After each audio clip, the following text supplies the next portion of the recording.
4, 3, 2, 1, go! Sistem kekayaan menantu terhina. Bab 51. Ya udah deh, tapi aku masih takut kejadian tadi mas, ucap Clara khawatir.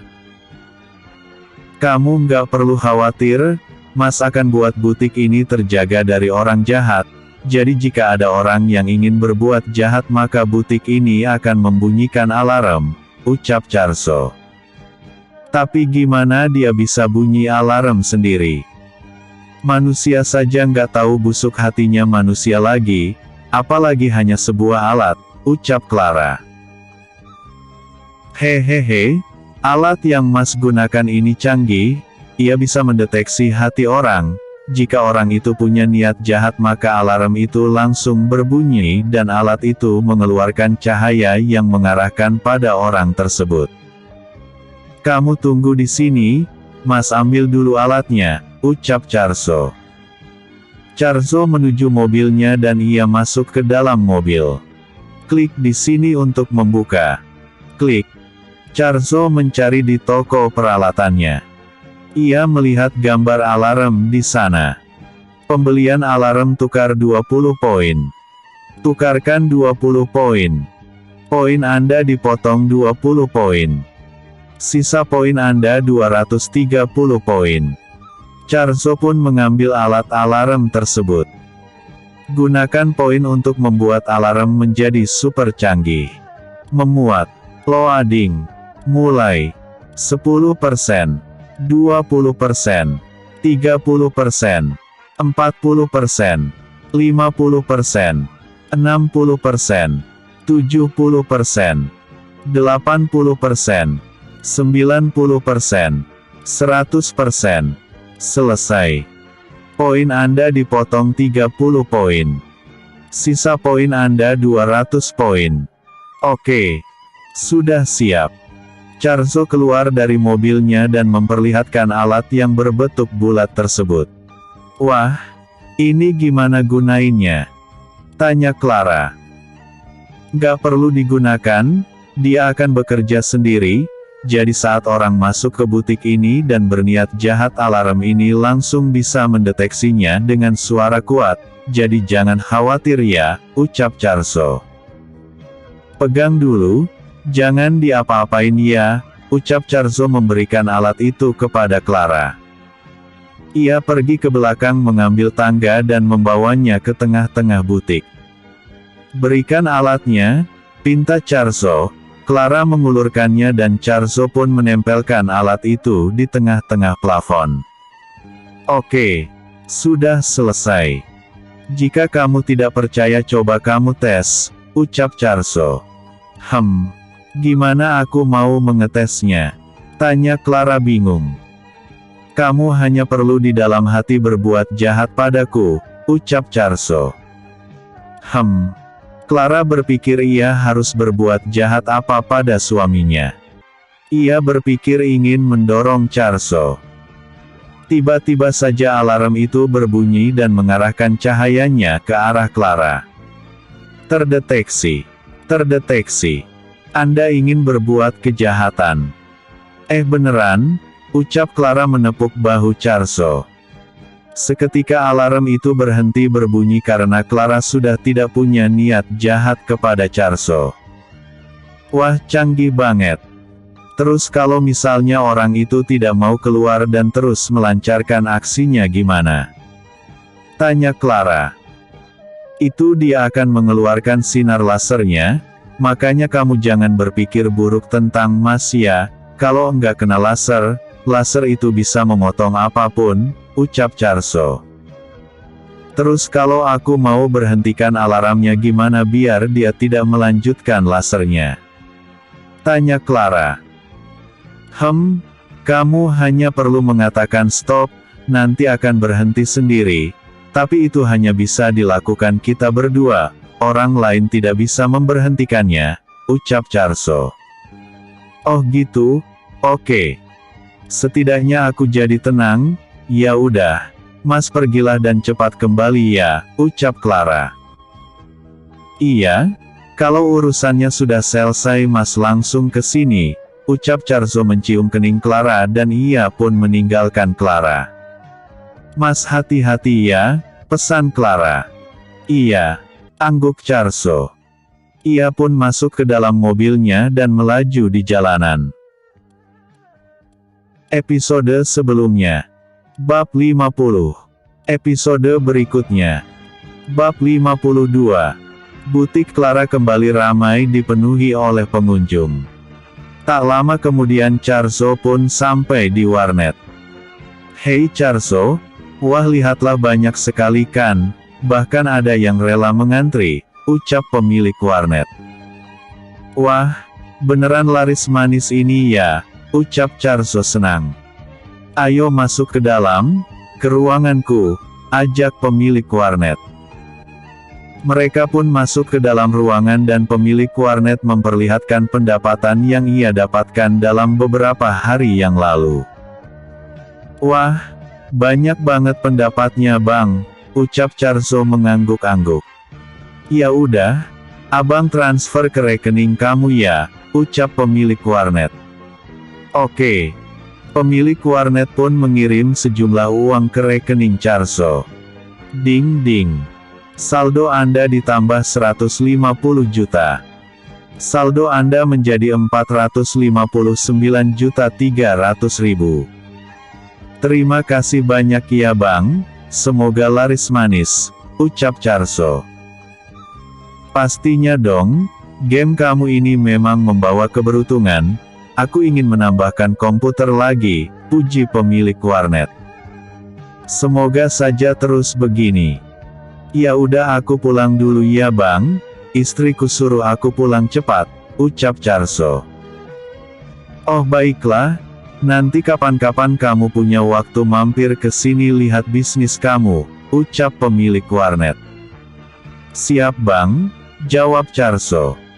Ia pun keluar dari warnet dan tempat itu masih rame. Charzo masuk ke dalam mobilnya. Mobilnya pun melaju di jalanan. Tak lama kemudian, ia pun sampai di butik. Karena sudah sore, terlihat Clara sedang beres-beres. Udah mau pulang? Tanya Charzo. Iya mas, pulang dulu ke rumah mau mandi, nanti malam baru kesini lagi, ucap Clara. Udahlah, malam waktunya istirahat, lagian kamu udah banyak dapat uang hari ini. Bagaimana jika malam ini kita nonton bioskop? Saran Charzo. Benar juga, rasanya udah puluhan tahun gak pernah nonton lagi. Ya udah kita pulang, ajak Clara dengan tersenyum manis. Mereka pun pulang dengan mobil masing-masing. Saat sampai di rumah, mereka pun segera mandi dan bersiap-siap. Setelah Clara dan Charzo siap, mereka pun masuk ke dalam mobil. Mobil pun melaju di jalanan. Mas, pelan dikit dong, pinta Clara. Charzo memelankan mobilnya. Ada apa memangnya? Tanya Charzo. Itu, dia teman sekantor aku, tapi kenapa dia mulung? Tanya Clara. Ya udah, coba kamu samperin, mungkin kamu salah orang, ucap Charzo. Charzo memberhentikan mobilnya dan Clara pun turun dari mobil. Ia mendekati pemulung yang sedang mencari barang-barang bekas. Kamu Rina kan? Tebak Clara. Wanita yang disebutkan Clara melihat ke arah Clara dan ia sangat terkejut. Rina pun berlari menjauhi Clara. Rina, tunggu dulu. Panggil Clara mengejar Rina. Tidak. Kau pasti akan mengejekku, ucap Rina yang terus berlari. Aku tidak akan mengejekmu. Aku hanya ingin tahu kenapa kau seperti ini. Lagian aku juga sudah berhenti bekerja di sana, ucap Clara. Rina pun berhenti.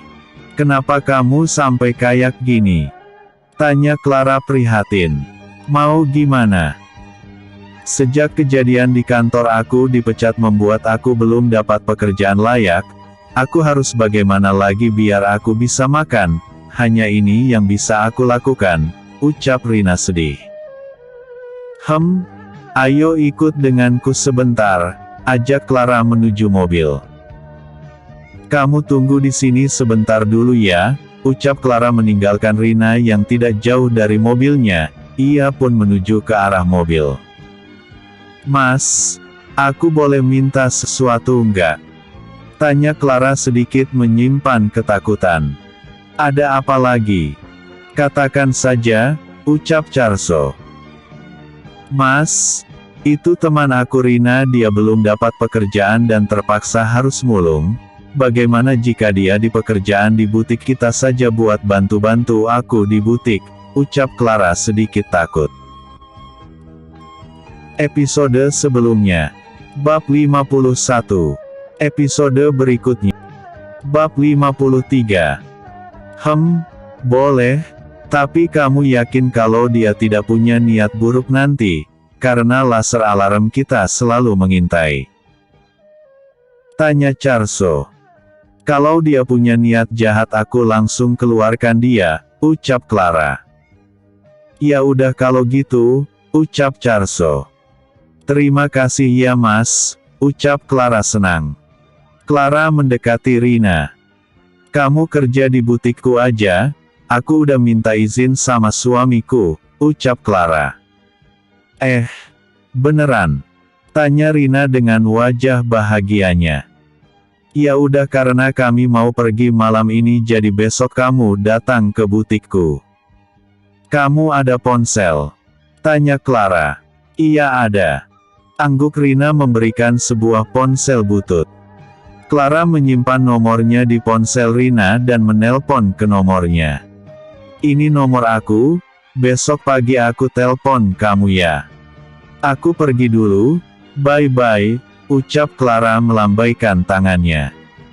Terima kasih ya Clara, ucap Rina terlihat senyum bahagianya. Clara tersenyum dan melambaikan tangan dan mereka pun pergi beranjak dari tempat tersebut. Tak lama mereka pun sampai di sebuah bioskop, mereka pun keluar dari mobil. Terlihat di dalam sudah banyak yang mengantri membeli tiket. Ya udah, kamu duduk di sini ya, aku beli tiket dulu, ucap Charso. Ya udah, angguk Clara. Charso pun mengantri dan tak lama ia pun mendapatkan tiketnya. Setelah mendapat tiket, mereka pun masuk ke dalam ruangan. Mereka duduk santai sebelum film diputar sambil menikmati popcorn. Mas, kok ada yang aneh ya? Tanya Clara. Apanya? Tanya Charso. Orang itu kenapa tangannya berdarah? Dia sebenarnya tidur atau sudah? Clara berdelik ngeri. Charso berlari ke arah pria yang ada di samping Clara yang berjarak 5 kursi dari Clara. Charso pun memeriksa nafasnya dan ternyata tidak ada angin yang keluar dari hidung. Charso pun menempelkan telinganya di dada pria itu, tapi tidak terdengar suara detak jantungnya. Gimana mas? Dia masih hidup? Tanya Clara. Dia? Sudah tak bernyawa, jawab Charso. Gimana dong mas? Gawat, ucap Clara panik. Ya udah, kamu cepat panggil petugas yang ada di pintu sana, perintah Charso. Iya mas, angguk Clara cepat. Ia berlari menaiki anak tangga dan mendekati seorang petugas yang berjaga di depan pintu. Pak, tolong pak, ada yang meninggal, ucap Clara cepat. Apa? Di mana? Tanya petugas itu kaget. Ayo ikut saya, ajak Clara. Petugas itu pun mengikuti Clara menuruni anak tangga dan mereka pun sampai di dekat Charso. Yang mana orangnya? Tanya petugas itu cepat. Ini orangnya pak, ucap Charso menunjuk ke arah orang di depannya. Petugas itu pun memeriksa detak jantung dan urat nadinya. Dia beneran sudah meninggal, aku akan telepon polisi dan pemilik bioskop ini dulu, ucap petugas itu. Setelah menelpon pemilik bioskop, Tak lama ia pun datang. Kenapa bisa begini? Siapa yang sudah berbuat jahat di bioskopku? Dengus pemilik bioskop kesal. Karena adanya kendala, maka film diundur untuk beberapa waktu. Ada sebagian dari mereka yang takut memilih untuk pergi saja. Jadi bagaimana kalian menemukannya? Tanya pemilik bioskop. Istri saya yang lihat duluan karena ada tangannya yang berdarah dan juga dia seperti sedang tidak sadarkan diri, jawab Charso. Baiklah, sebentar lagi polisi dan ambulan akan datang, ucap pemilik bioskop. Baru saja ia mengatakan itu, terdengar suara mobil polisi mendekat. Mereka dituntun masuk ke dalam bioskop dan berkumpul di dekat orang meninggal tersebut. Maaf Pak, karena kami akan olah TKP jadi tempat ini untuk sementara kami harus menginvestigasi kejadian ini. Kami sangat mohon maaf yang sebesar-besarnya terpaksa bioskop ini ditutup 2 hari ke depan demi kepentingan untuk petugas memeriksa kejadian ini, ucap polisi itu. Episode sebelumnya. Bab 52. Episode berikutnya. Bab 54. Baiklah jika begitu, ucap pemilik warnet meskipun ia tak rela. Hais. Gara-gara orang meninggal di sini, rugi besar aku, gerutu pemilik bioskop kesal. Orang-orang yang ingin menonton film pun terpaksa dibubarkan. Pemilik bioskop pun berjanji akan menggratiskan pembeli tiket hari ini agar menonton gratis selama 2 hari berturut-turut dengan film yang berbeda. Karena Anda susah menemukan jenazah ini maka kami minta keterangan dari Anda, ucap polisi itu kepada Charso. Charso melihat ke arah Clara. Iya? Nggak apa-apa. Angguk Clara. Ding ding. Misi baru. Temukan pelakunya. Hadiah 20 juta. Status misi, sedang berlangsung. Baiklah Pak, saya juga ingin membantu atas penyelidikan ini, ucap Charso. Baiklah kalau begitu, ucap polisi itu setuju. Clara duduk sendirian di kursi dan Charso ikut membantu memeriksa TKP. Charso juga ikut memeriksa jenazah tersebut bersama petugas forensik. Saat memeriksa Charso menemukan sehelai rambut panjang, jika dilihat pria itu hanya punya rambut dengan panjang 2 cm. Ini aku menemukan sehelai rambut, mungkin ini bisa dijadikan barang bukti, ucap Charso. Wah benar sekali, ucap petugas itu segera mengambil plastik bening dan mengambil rambut tersebut dan memasukkan ke dalam plastik tersebut. Mereka pun kembali memeriksanya lagi dan menemukan sebuah manik. Mereka pun kembali memasukkan ke dalam plastik bening lagi. Setelah memeriksanya, jenazah segera dibawa ke rumah sakit untuk segera diotopsi. Rambut dan manik itu segera diperiksa dan mereka pun mendapatkan sidik jarinya. Hasilnya sudah keluar, kita hanya tinggal mencocokkannya dengan sidik jari pelaku. Kamu coba hubungi semua keluarga dan kenalan jenazah pria itu, perintah komandan itu kepada petugas yang lain. Baik komandan, ucap polisi itu, di antara beberapa orang pergi masuk ke dalam mobil dan mereka menuju rumah korban. Clara terlihat mengantuk dan ia hampir saja tertidur. Pak Komandan, saya antar istri saya pulang dulu ya, ucap Charso berpamitan. Baiklah, tapi abis itu kamu langsung ke sini ya, ucap komandan tersebut. Baiklah, angguk Charso. Ayo mas antar pulang, ajak Charso mengangkat Clara. Iya, aku udah ngantuk kali, ucap Clara mengusap matanya. Mereka pun masuk ke dalam mobil dan mobil pun melaju di jalanan. Kamu malam ini tidur sendiri nggak apa-apa ya, mas masih ada investigasi lagi, ucap Charso. Iya, enggak apa-apa, pergilah, ucap Clara yang sudah menguap. Maaf ya, seharusnya kita sudah bersenang-senang, tapi kejadian ini malah tak terduga, ucap Charso. Iya nggak apa-apa, lain kali kita bisa nonton lagi, ucap Clara. Tak lama, mobil pun sampai di depan rumah. Clara segera turun dari mobil.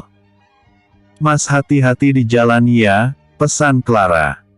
Iya, kamu juga jangan lupa kunci pintunya. Ya udah mas pergi dulu, ucap Charso melambaikan tangannya. Charso pun kembali ke tempat bioskop tersebut.